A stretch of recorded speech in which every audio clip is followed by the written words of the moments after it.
ನಮಸ್ಕಾರ ಅಭ್ಯರ್ಥಿಗಳೇ ಮತ್ತು ಪಾಲಕರೇ, ಯಾರೆಲ್ಲ ಅಭ್ಯರ್ಥಿಗಳು ಬಿ ಎಡ್ ಆನ್ಲೈನ್ ಅರ್ಜಿಗಳನ್ನು ಸಲ್ಲಿಸ್ತಾ ಇದ್ದೀರಿ ಮತ್ತು ಬಿ ಎಡ್ ಡಾಕ್ಯುಮೆಂಟ್ ವೆರಿಫಿಕೇಷನ್ ಹೋಗ್ತಾ ಇದ್ದೀರಿ, ನಮ್ಮ ಚಾನಲ್ ವತಿಯಿಂದ ಈ ವರ್ಷ ನಿಮ್ಮ ಡೌಟ್ಗಳನ್ನು ಕ್ಲಾರಿಫೈ ಮಾಡ್ತಾ ಇದ್ದೀವಿ ವಿಡಿಯೋ ಮುಖಾಂತರ. ನನ್ನ ವಿಡಿಯೋವಿನ ವೇಳೆಯಲ್ಲಿ ನೀವು ಹಾಕಿರುವಂಥ ಕಾಮೆಂಟ್ಗಳನ್ನು ಕೂಡ ನಾನು ಎಕ್ಸ್ಪ್ಲೇನ್ ಮಾಡ್ತಾ ಇದ್ದೀನಿ, ಜೊತೆಗೆ ಲೈವಲ್ಲಿ ಕೂಡ ಬಂದು ನಿಮಗೆ ಡೌಟ್ಗಳನ್ನು ಕ್ಲಿಯರ್ ಮಾಡ್ತಾ ಇದ್ದೀನಿ. ಅಭ್ಯರ್ಥಿಗಳೇ, ಚಾನಲ್ಗೆ ಹೊಸಬರಾಗಿದ್ದರೆ ನಮ್ಮ ಚಾನಲ್ ಸಬ್ಸ್ಕ್ರೈಬ್ ಮಾಡಿಕೊಂಡು ಸಪೋರ್ಟ್ ಮಾಡೋದನ್ನು ಮರಿಬೇಡಿ. ನಮ್ಮ ಚಾನಲ್ ಫ್ರೀ ಆಗಿದೆ, ಯಾವುದೇ ಥರದಂಥ ಶುಲ್ಕ ವಸೂಲಾತಿ ನಾವು ಮಾಡ್ಕೊಳ್ಳೋಕೆ ಹೋಗೋದಿಲ್ಲ. ಜಸ್ಟ್ ನಮ್ಮ ಸಬ್ಸ್ಕ್ರೈಬ್ ಮಾಡಿದರೆ ಸಾಕು. ಜೊತೆಗೆ ನಿಮ್ಮಲ್ಲಿ ಏನಾದರೂ ಡೌಟ್ಗಳಿದ್ದರೆ ನಮ್ಮ ಕಾಮೆಂಟ್ಸ್ ಬಾಕ್ಸ್ ಓಪನ್ ಇದೆ, ಕಾಮೆಂಟ್ಸ್ಗಳನ್ನು ಶೇರ್ ಮಾಡ್ಬೋದು. ನಾನು ಬಿಡುವಿನ ವೇಳೆಯಲ್ಲಿ ಕಾಮೆಂಟ್ಗಳನ್ನು ಓದಿ ವಿಡಿಯೋ ಮುಖಾಂತರ ಮಾಹಿತಿಯನ್ನು ಕೊಡ್ತೇನೆ. ಈ ವಿಡಿಯೋದಲ್ಲಿ ಏನು ಮಾಹಿತಿ ಕೊಡ್ತಿರುವಂತಂದರೆ, ಹಿಂದಿನ ವರ್ಷ ಭಾಳಷ್ಟು ವಿದ್ಯಾರ್ಥಿಗಳು ಗೊತ್ತಿಲ್ಲದೇ ಕಾಲೇಜ್ಗಳನ್ನು ಆಯ್ಕೆ ಮಾಡಿಕೊಂಡು ಅಲ್ಲಿ ಹೋದ್ಮೇಲೆ ಫೆಸಿಲಿಟಿ ಚೆನ್ನಾಗಿಲ್ಲ ಆದಿಲ್ಲ ಅಂತ ಹೇಳಿ ಕೋರ್ಸ್ಗಳನ್ನು ಕ್ಯಾನ್ಸಲ್ ಮಾಡೋಕ್ಕೆ ಹೋದಾಗ ಅವರುಗಳಿಗೆ ದಂಡವನ್ನು ವಿಧಿಸಿದ್ದಾರೆ. ಅದರ ಜೊತೆಗೆ ಸ್ವಲ್ಪ ಲೇಟ್ ಯಾಮರಿದ್ದರೆ ಭಾಳಷ್ಟು ಅರ್ಧಕ್ಕರ್ಧ ಪೇಮೆಂಟನ್ನು ಕೂಡ ಜಸ್ಟ್ ನೀವು ಒಂದು ತಪ್ಪಿನಿಂದ ನಿಮ್ಮ ಖಾಲಿ ಪೀಲಿ ನಿಮ್ಮ ದುಡ್ಡು ನಿಮ್ಮ ಹಣ ವೇಸ್ಟ್ ಆಗಿದೆ. ಸೊ ಉದಾಹರಣೆ ಇಲ್ಲಿ ನಾನು ನಿಮಗೆ ಒಂದು ನೋಟಿಫಿಕೇಷನ್ ಮುಖಾಂತರ ನಿಮಗೆ ಡೀಟೇಲ್ಸನ್ನು ಕೊಡ್ತೇನೆ.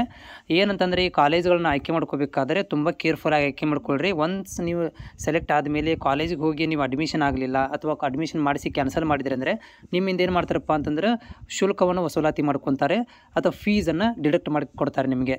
ಅದರ ನೋಟಿಫಿಕೇಷನ್ ನಿಮಗೆ ಓದಿತ್ತು ಹೇಳ್ತೇನೆ. ನೋಡ್ತಾ ಇದ್ದೀರಿ ಅಭ್ಯರ್ಥಿಗಳಲ್ಲಿ ಶುಲ್ಕು, ಮುಟ್ಟುಗೋಲು ಮತ್ತು ದಂಡ ಅಂತಿದೆ.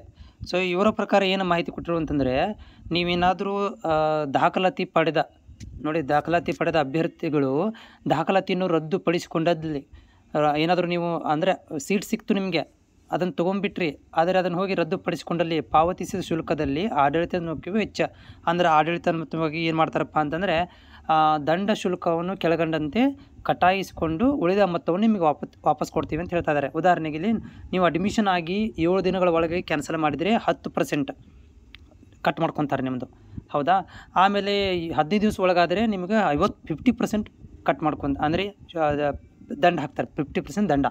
ಆಮೇಲೆ 15 ದಿನಕ್ಕಿಂತ ಹೆಚ್ಚಿಗೆ ಆದಿದ್ರೆ 100% ದಂಡ ಹಾಕಿಬಿಡ್ತಾರೆ. ಅಂದರೆ ₹1 ಕೊಡೋಂಗಿಲ್ಲ ನಿಮಗೆ 15 ದಿವಸ ಅಂತಂದ್ರೆ. ಅದರ ಜೊತೆಗೆ ಇನ್ನೊಂದು ಹೇಳ್ತಾರೆ ಇಲ್ಲಿ ಏನಂತಂದರೆ, ಒಂದು ವೇಳೆ ಅಭ್ಯರ್ಥಿಯು ಅಡ್ಮಿಷನ್ ತಗೊಂಡು ಕಾಲೇಜಿಗೆ